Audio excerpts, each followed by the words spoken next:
Your financial plan. आज के इस वीडियो में हम ये तो सीखेंगे ही सही किस तरीके से सिर्फ और सिर्फ 20,000 रुपए की सेविंग से आप 7 करोड़ तक के कॉर्पस तक पहुंच सकते हैं। किस तरीके से एक फाइनेंशियल प्लान बनाया जाता है, क्या दिक्कतें आ सकती है और कैसे उन्हें टैकल करा जा सकता है, हर एक चीजों को डिटेल में कवर करेंगे। आज का जो हम फाइनेंशियल प्लान बना रहे हैं ये हमारे एक साउथ के फ्रेंड है अवधेश प्रसाद, उनके लिए बना रहे हैं। और आप सभी को पता है हमारे जितने भी साउथ इंडियन फ्रेंड्स होते हैं उनका एनालिटिकल माइंड बहुत स्ट्रांग होता है।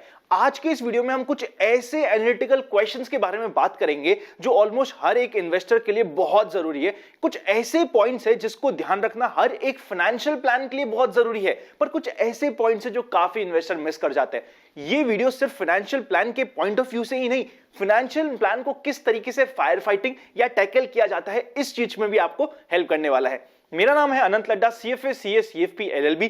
इन्वेस्ट आज फॉर कल के open for all Telegram channel का लिंक डिस्क्रिप्शन में भी है, वरना आप टेलीग्राम पे जाके इन्वेस्ट आज फॉर कल सर्च करेंगे तो आपको ये open for all Telegram channel मिल जाएगा। 90,000 से ज्यादा मेंबर्स इसका पार्ट बन चुके हैं। फ्रॉड चैनल से बच के रहिएगा। आज के इस वीडियो में ना एक एक चीजों के बारे में समझना, किस तरीके से एक्चुअली फाइनेंशियल प्लान बनता है, इसे समझना शुरू करते हैं।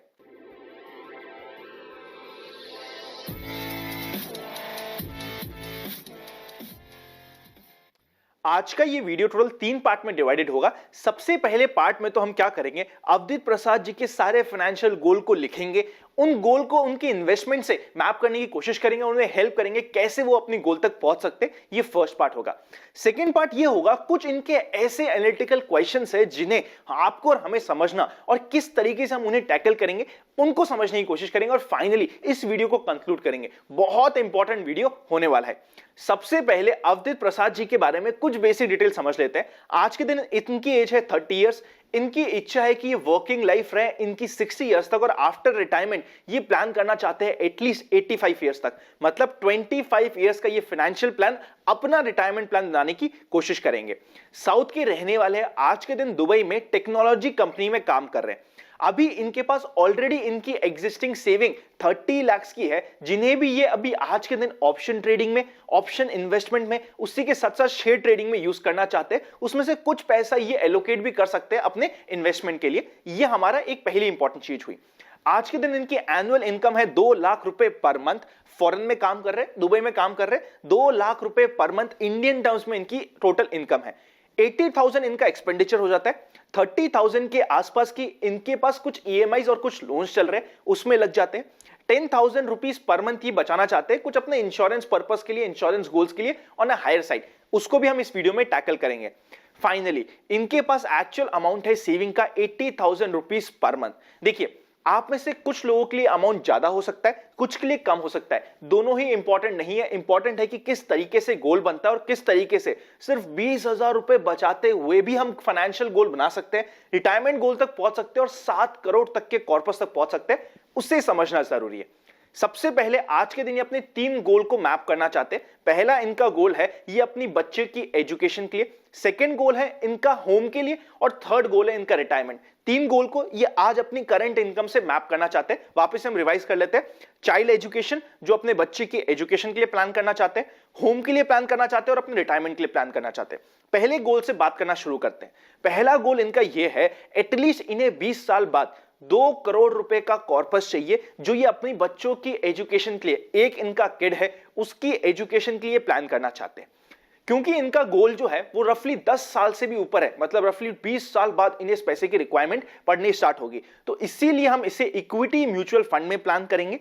रफली इन्हें 20,000 रुपीज पर मंथ की सेविंग जरूरत पड़ेगी अपने 2 करोड़ तक के कॉर्पस के लिए, जो इन्हें 20 साल बाद रिक्वायर्ड है।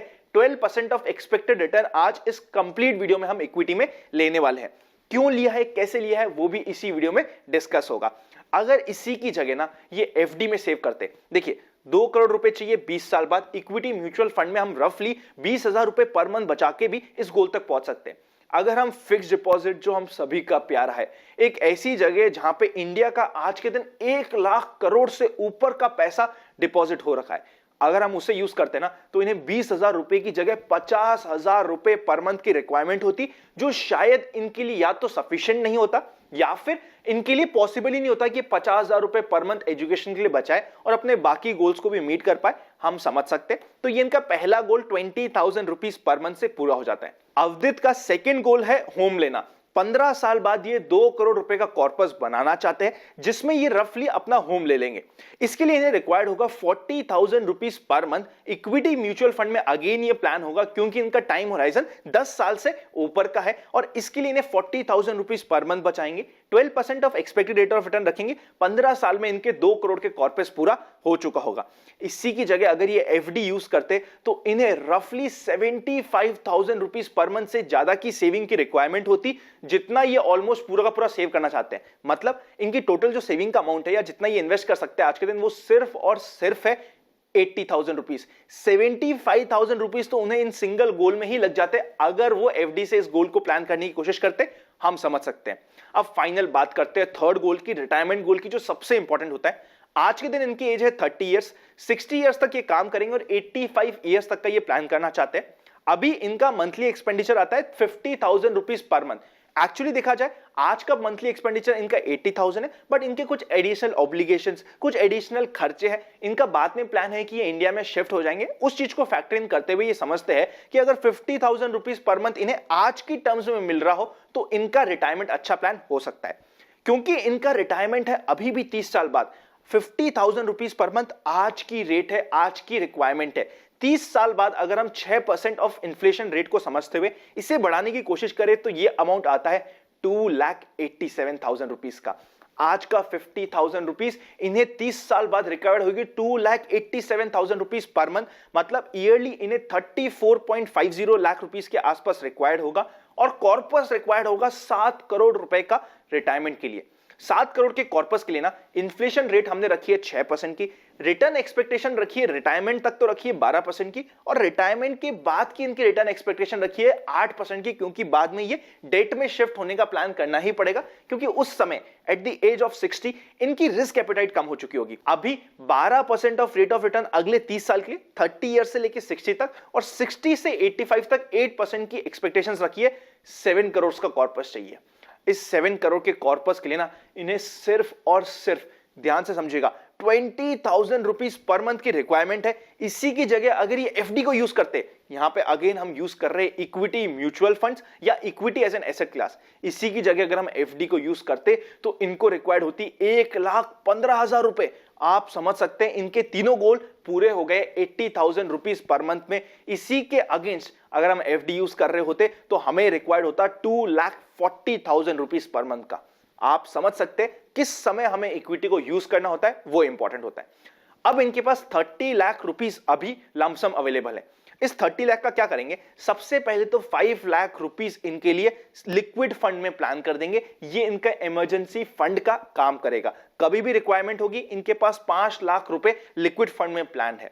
अनदर 5 लाख रुपए इनके प्लान हो जाएंगे डेट फंड में, जो इनकी मीडियम टर्म नीड्स या फिर कुछ भी अनसर्टेनिटी आ जाए अगले 2 साल, 3 साल, 4 साल में, तो उसको पूरा करेंगे। तो सीधा सीधा जो 30 लाख रुपीस आज के दिन अवेलेबल है उसमें से 10 लाख रुपए तो लिक्विड में और डेट में प्लान हो जाएंगे। ये इनका इमरजेंसी कॉर्पस पूरा हो जाता है। एटलीस्ट अगले 5 साल के लिए सफिशिएंट रहने वाला है। और बाकी जो बचे 20 लाख, इससे ये ऑप्शन ट्रेडिंग, शेयर ट्रेडिंग और शेयर इन्वेस्टिंग और ऑप्शन इन्वेस्टिंग प्लान करेंगे। और ये हम इनकी वाइफ को दे देंगे, क्योंकि इनकी वाइफ मार्केट में काफी एक्टिव है, वो ही ये ट्रेडिंग का काम करना चाह रही थी। तो ये 20 लाख रुपीज सीधा सीधा हमने उन्हें दे दिया। पर जो future income 80,000 rupees per month आने वाली है उससे प्रॉपर्ली प्लान भी किया है, ताकि इनके गोल भी पूरे हो सके और जो उनको ट्रेडिंग की इच्छा है, ट्रेडिंग करना चाहते हैं, सीखना चाहते हैं, पैसा कमाना चाहते हैं, वो भी पूरा हो सके। डुअल गोल आप समझ सकते हैं कि किस तरीके से मिल जाता है।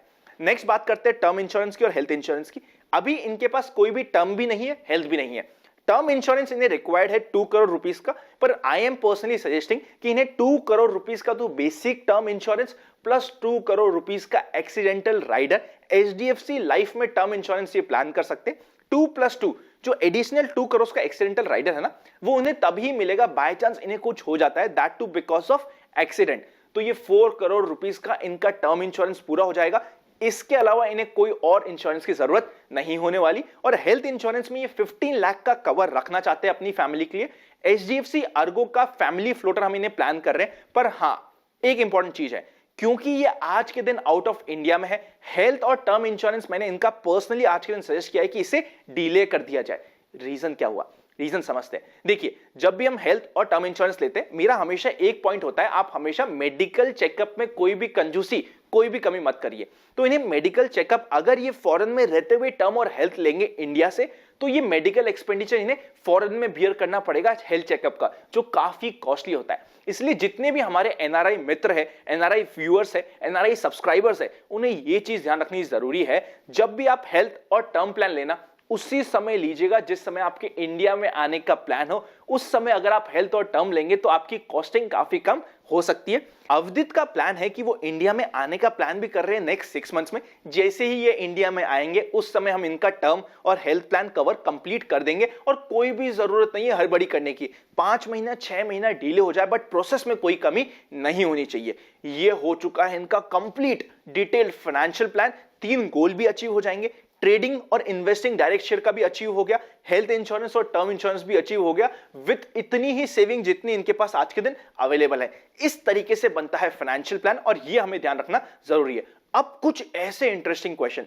कुछ ऐसे पॉइंट्स ना जिनका आंसर मिलना जरूरी है, हर एक इन्वेस्टर के लिए जरूरी है इन पॉइंट्स को समझना, उन पे जाए। ये सारे के सारे ना अवदित के ही क्वेश्चन है जिनको हम अब आंसर करने वाले हैं। उससे पहले अगर आप चाहते हैं ना कि हमारी टीम आपको इसी तरीके से किसी भी फाइनेंशियल प्लान में हेल्प करे, सूटेबिलिटी समझते हुए आपको म्यूचुअल फंड इन्वेस्टमेंट में हेल्प करे, तो डिस्क्रिप्शन में हेल्पलाइन नंबर और लिंक दे रखा है। आप चाहे तो टीम से कनेक्ट हो सकते हैं, वरना आप सीधा ट्रेडिंग करना चाहे तो डीमैट अकाउंट ओपनिंग लिंक्स और प्राइवेट चैनल पर जुड़ने का प्रोसेस, जहां पे हम काफी एडिशनल अपडेट्स डालते हैं, डिस्क्रिप्शन में दिया हुआ है। ज्वाइन बटन मेंबरशिप भी आपको YouTube पे ही मिल जाएगा, सब्सक्राइब के जस्ट पास में आपको ज्वाइन बटन मिल जाएगा।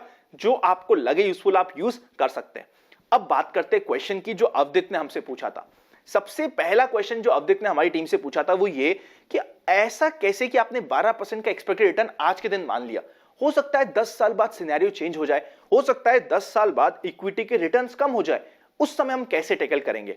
सोच के देखिएगा, 12% आज की एक्सपेक्टेशन है, जरूरी नहीं कि आने वाले समय में भी ये एक्सपेक्टेशन रहे। इसको कैसे टैकल किया जाएगा, समझने की कोशिश करते हैं। देखिए, इक्विटी के रिटर्न किसी भी कंट्री में आपको निकालने होना, सिंपल सा प्रोसेस है। ये गोल्डन रूल आप फॉलो कर लीजिए। जिस भी कंट्री के आप इक्विटी का रिटर्न निकालना चाहते हैं ना, नॉर्मल उसकी क्या है, ध्यान से समझिएगा। नॉर्मल की बात कर रहा हूं, हो सकता है कोविड की वजह से ये फिगर थोड़े बहुत ऊपर नीचे हो गए होंगे, बट हमें नॉर्मल फिगर्स की बात करनी है। जिस भी कंट्री के आप रिटर्न्स देखना चाहते हैं इक्विटी में क्या आएंगे, उस कंट्री की GDP growth rate plus inflation plus alpha. Alpha मतलब कुछ एडिशनल रिटर्न जो हमारे म्यूचुअल फंड मैनेजर हमारे लिए ला सकते हैं। इन तीनों को प्लस कर लीजिए, वो आपको उस कंट्री के रिटर्न्स को बता देगा। इंडिया में इक्विटी ने पास्ट में रिटर्न्स दिए 15% से 18% के बीच में, बड़े ही आराम से। फिर हमने ये 12% का फिगर इस तरीके से लिया है, वो थी पास्ट की बात जो 15% 18% के रिटर्न थे। अभी हम प्लान बना रहे हैं फ्यूचर के लिए, तो हमें फ्यूचर को ध्यान रखना पड़ेगा।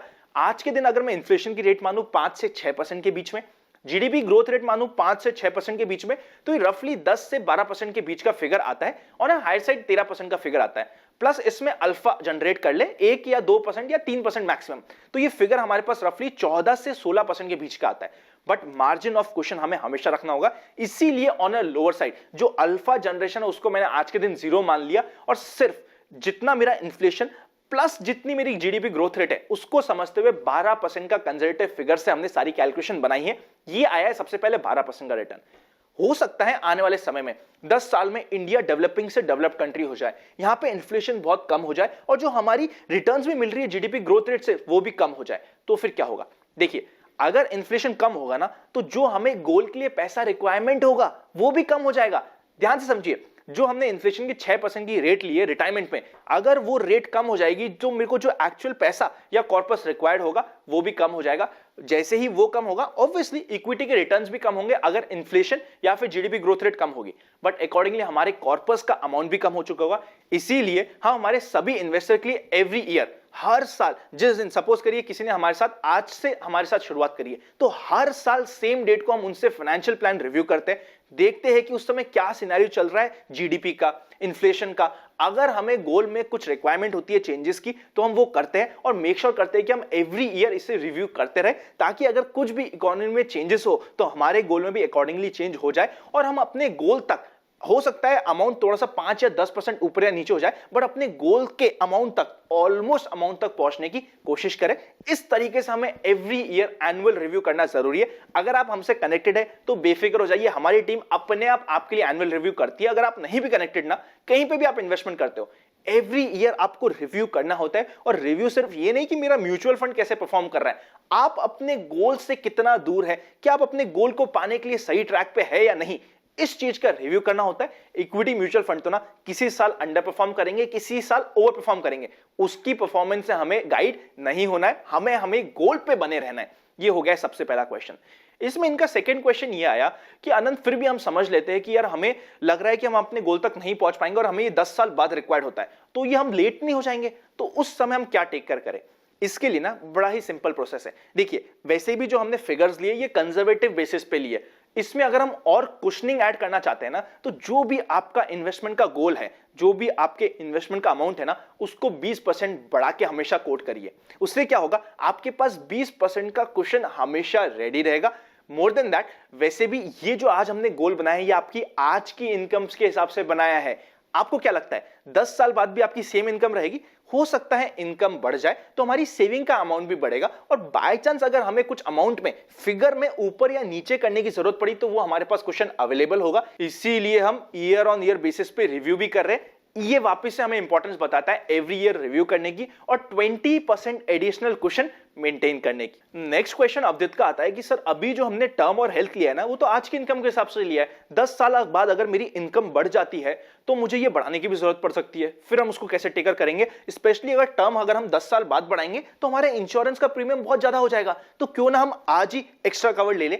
बिल्कुल वैलिड पॉइंट है। इसीलिए मैंने पर्सनली 2+2 4 करोड़ का कवर इन्हें प्लान करके दिया है। ये जैसे ही मैंने उन्हें समझाया कि उन्हें एक्चुअल बेसिस में ना 4 करोड़ का कवर मिल रहा है। देखिए, मेजॉरिटी टाइम अगर हमें कुछ भी होता है ना 50 इयर्स के नीचे की एज में, वो यूजुअली होता है किसी एक्सीडेंट के कारण से, वो हमें फैक्टर इन करना पड़ेगा। इसलिए अगर हम एक्सीडेंट को फैक्टर इन करें तो एटलीस्ट 50 इयर्स तक इनका हम टर्म इंश्योरेंस मान सकते हैं कि 4 करोड़ का हो चुका है। आज के दिन इनकी इनकम है 2 लाख रुपीस पर मंथ, मतलब रफली 24 लाख रुपीस पर एनम की। उसके हिसाब से 4 करोड़ का कवर सफिशिएंट होने वाला है। और हेल्थ की बात करी जाए ना, तो हेल्थ में एक कैच होता है, जैसे जैसे आपकी एज बढ़ती है आप एक नेक्स्ट ब्रैकेट में जाते हैं, आपका हेल्थ का प्रीमियम बढ़ता जाता है। तो अभी हमने 15 लाख लिया है, वो सफिशिएंट है। जैसे ही ज्यादा रिक्वायरमेंट होगा, जैसे ही हम उस नेक्स्ट कैडर में आएंगे तब हम एड ऑन करने की कोशिश करेंगे। मोर देन दैट, जो एचडीएफसी अर्गो का 15 लाख का प्लान लिया है ना, अगर इन्हें कुछ सालों तक क्लेम नहीं आया तो एनी विच वेज इन्हें नो क्लेम बोनस भी मिलता है, प्लस कुछ एडिशनल बेनिफिट भी मिलते हैं। तो हम अगर ओवरऑल बात करें ना, 5 साल बाद में इनका ये जो कवर है इजीली 30 लाख के ऊपर का होने वाला है, अगर इनका कुछ क्लेम नहीं आता है, और इवन 45 लाख तक भी कुछ सिचुएशन में पहुंच जाता है। इसीलिए मेरे हिसाब से 15 लाख से लेके 45 लाख का हेल्थ इंश्योरेंस कवर सफिशिएंट होता है। उसी के साथ साथ कभी भी अगर इनकी एनुअल इनकम 1.5 करोड़ से ऊपर की हो गई, उस समय तो इन्हें कोई हेल्थ इंश्योरेंस लेने की जरूरत ही नहीं है। ये ऐसा क्यों बोल रहा हूं मैं, ये मेरा पर्सनल कंसेप्ट है। अगर आप सुपर एचएनआई है और आपकी अगर एनुअल इनकम 1.5 करोड़ 2 करोड़ रुपए पर ईयर से ज्यादा की है ना, तो आप सेल्फ इंश्योरेंस कर लीजिए। उसमें आपका पैसा भी ज्यादा बचेगा, उसी के साथ साथ आपके लिए जो कॉर्पस बनेगा, 10 साल तक अगर आपको कोई क्लेम नहीं आया तो आपको काफी एक्स्ट्रा पैसा बनता है। इसके ऊपर मेरा पर्सनल एक आर्टिकल लाइव इवेंट में भी आया था, जो मैंने पर्सनली आपको मेरे इंस्टाग्राम पेज पे मिल जाएगा, जहां पे ये कंसेप्ट डिस्कस किया है। अगर आपकी एनुअल इनकम 2 करोड़ से ऊपर की है तो आपको कोई हेल्थ इंश्योरेंस की भी जरूरत नहीं है, आप सेल्फ इंश्योरेंस का कंसेप्ट भी अप्लाई कर सकते हैं। और 11 साल तक, 10 से 11 साल तक अगर आपको कोई क्लेम नहीं आया तो आपके एक अच्छे अमाउंट की सेविंग हो जाती है, और जो 10 साल तक आपने पैसा बचाया उससे आप इंश्योरेंस भी कर सकते हैं। इंपॉर्टेंट कंसेप्ट है, आप कहेंगे तो किसी दिन इस पे भी वीडियो बनाने की कोशिश करेंगे। आई होप आज का वीडियो आप सभी के लिए इंटरेस्टिंग था। अगर ये इंटरेस्टिंग रहे तो लाइक करना मत भूलिएगा। एटलीस्ट मैं एक्सपेक्ट कर सकता हूं कि 5000 से ऊपर के लाइक्स तो इस वीडियो में आ जाएंगे। और अगर आपको ये concept, your plan, your financial plan का अच्छा लगे तो कमेंट करके जरूर बताइएगा, ताकि हम एटलीस्ट मंथली एक तो ऐसा फाइनेंशियल प्लान बनाने की कोशिश करेंगे, ताकि आपको भी समझ आ सके किस तरीके से आप एक छोटे से फिगर से बहुत बड़े गोल तक भी पहुंच सकते हैं। हमारी टीम की कोई भी हेल्प चाहिए तो डिस्क्रिप्शन में हेल्पलाइन नंबर और लिंक आपको मिल जाएंगे। Happy investing and I will see you very soon.